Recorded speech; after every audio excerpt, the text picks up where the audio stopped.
Welcome sa Mythical Creature Stories. Sana'y huwag kalimutang mag-like and subscribe. Salamat!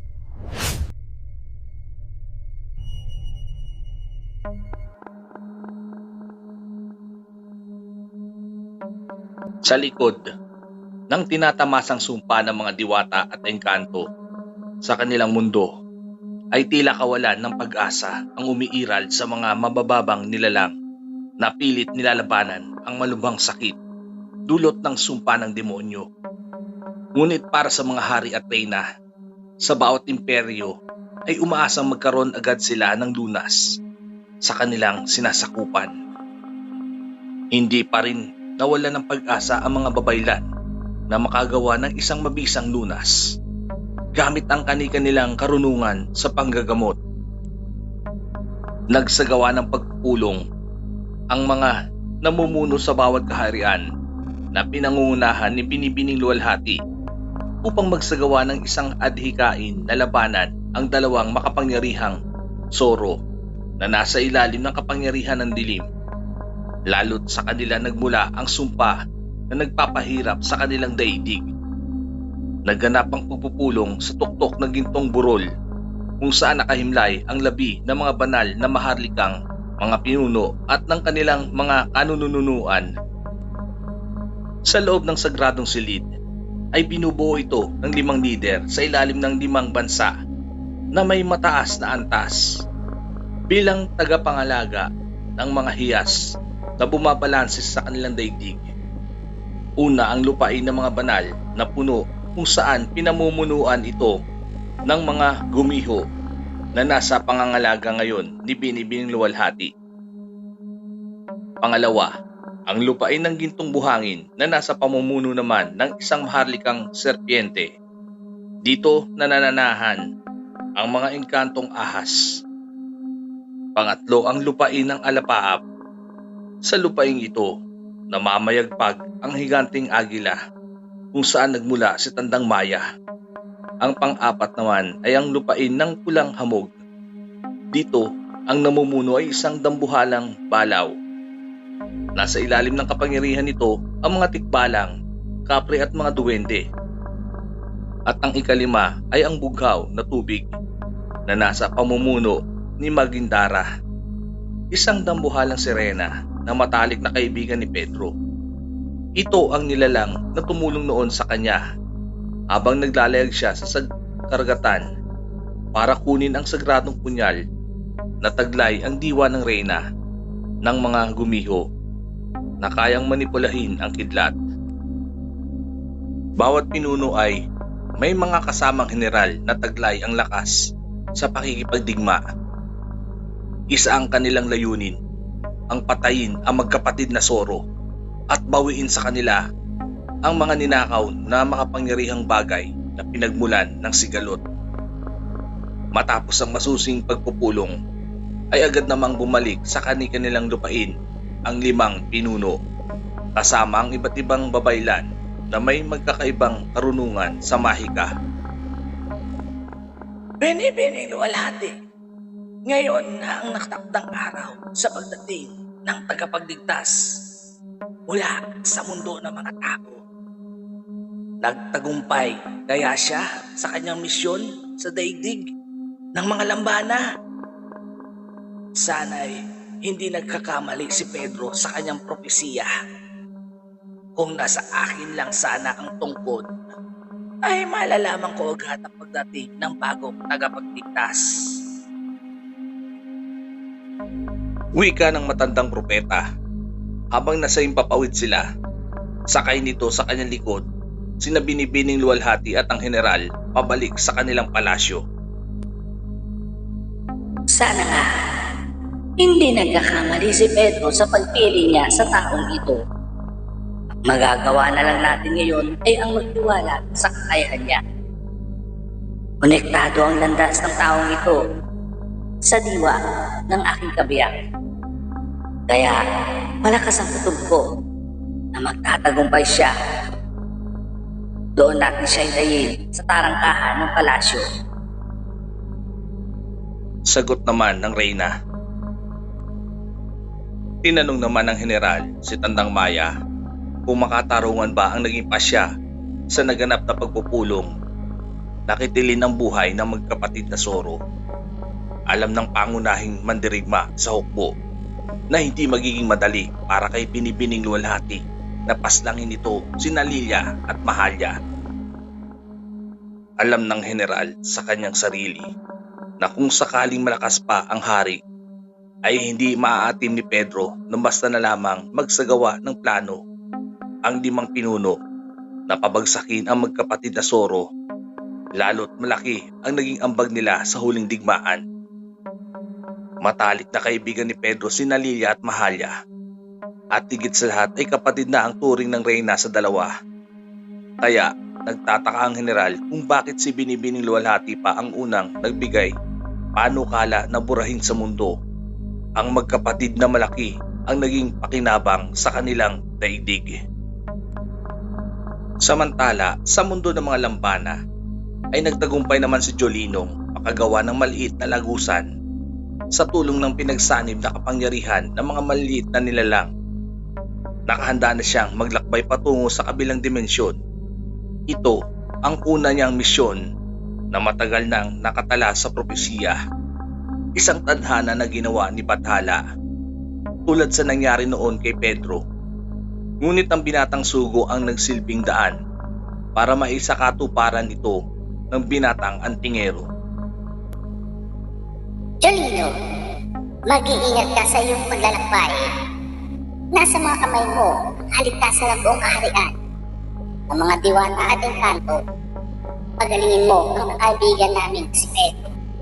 Siya ang dahilan kung bakit lalong tumibay ang bigkis ng 5 imperyo.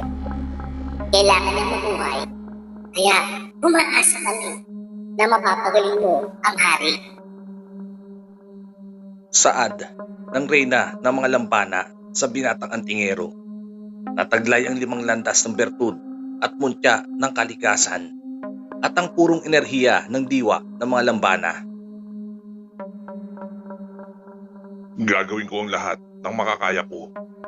Pangako, ililigtas ko si Pedro at ang buong kaharian. Balang araw, sa muli nating pagkikita, ay magkasama na kami ni Pedro tutungo rito. Ibabalik ko muna ang liwanag sa mundo ng mga tao bago mangyari ang aking ipinangako.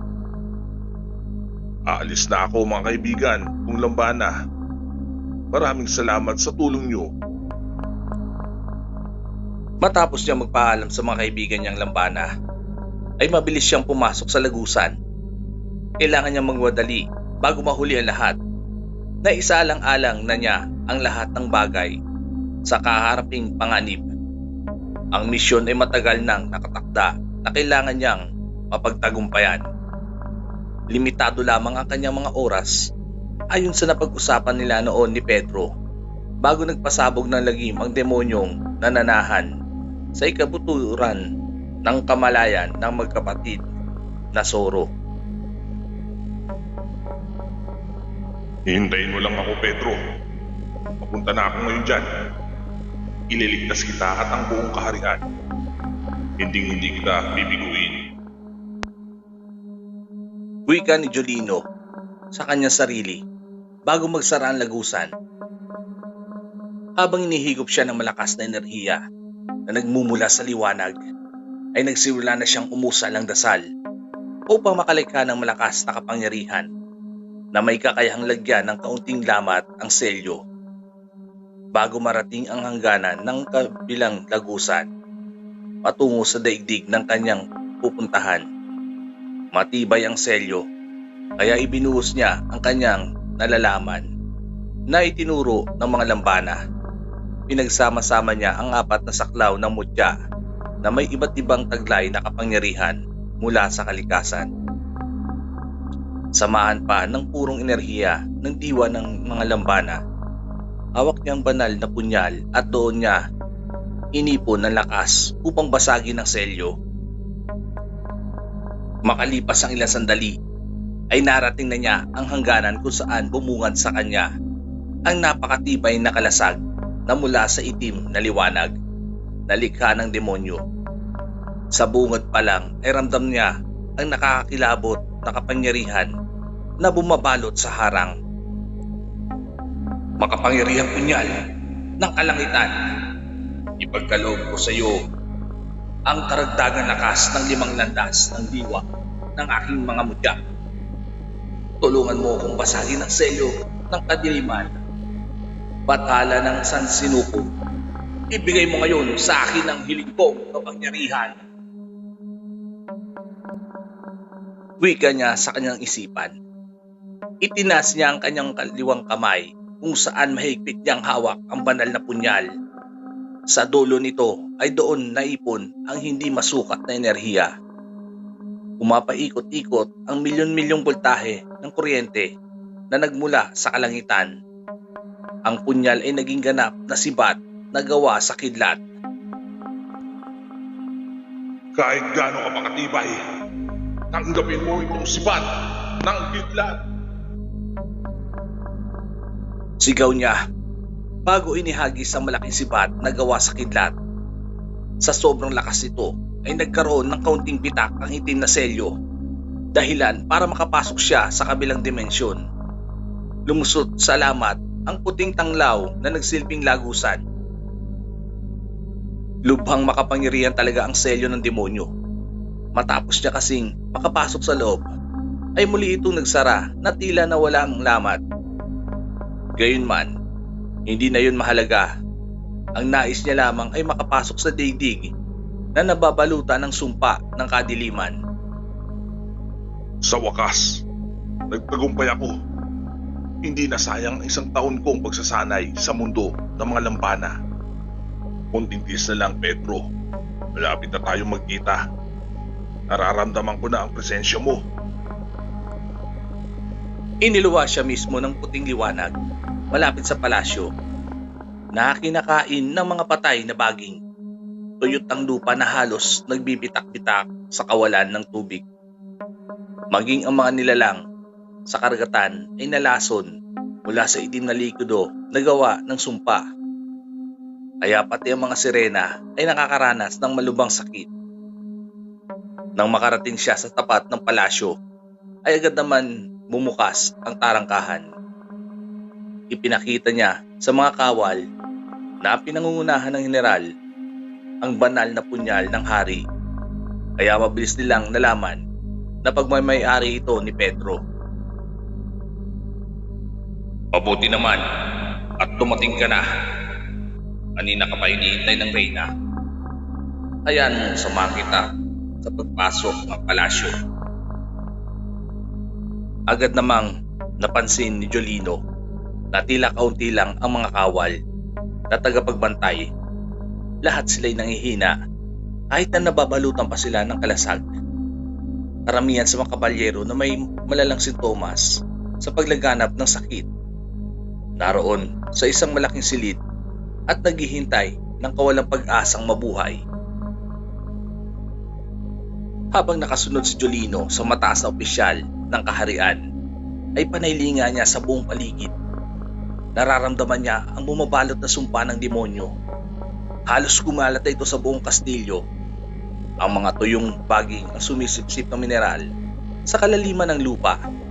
Kaya dumaranas ito ng tagtuyot na hindi man lang napapansin ni na binibining luwalhati at andang maya.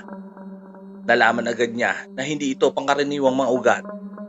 May sarili itong puso at katawan mula sa kapangyarihan ni Deborah sa loob ng katawan ni Lilia at Mahalya. Nang makarating sila sa gintong pinto, ay bumungad agad sa kanyang paningin ang reyna at ang matandang propeta na minsan na niyang nakita ang wangis ng binibini, kung kaya't patid niya na ito ang kabiyak ni Pedro. Hindi nga nagkamali si Pedro. Tama ang kanyang propesiya. Nararamdaman ko sa iyo ang katakilaan ng puso. Malinis ang iyong kaluluwa. Dali sa iyong spiritual mong kapangyarihan na dumadaloy sa iyong katawan. Ikaw nga ang bagong tagapagligtas. Mahal na Reyna, marahil alam niyo na siguro ang dahilan kung bakit ako nandito ngayon sa inyong daigdig. Humingi po ako sa inyo ng basbas na makita ko ang dakilang hari. Wika ni Jolino ay binibining luwalhati.